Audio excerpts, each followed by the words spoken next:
günde bir senet dalınca düşüp öz işine yarıtmaz münasebet beslemeyle ve habele ana dilinin temizliği uğrunda aptardığımız mübarizeni gülüş hedefine çevirdiğinize göre ittiham olunursunuz. Əzizlərim, kim deyər bu nədir?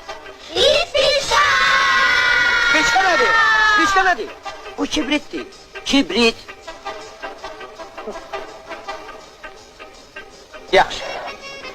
İndi kim deyər? Bax, bunun adı nədir? Uruşka!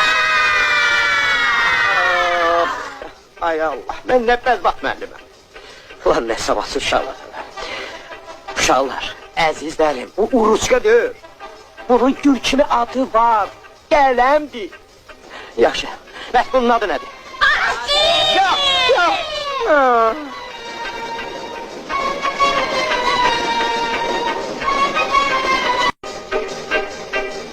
Absolutni bezler bu uçanlardı. İnteres orasıdır ki bunlar savsiyenin derse bakmırlar. Ha bak benim hakkında bakacaklar bu meseleye. Çok sложный meseledir Krenus.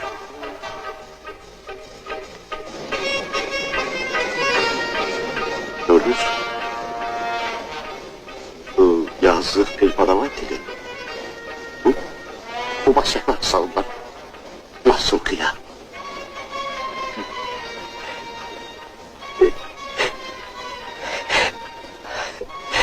Nasıl ka yok?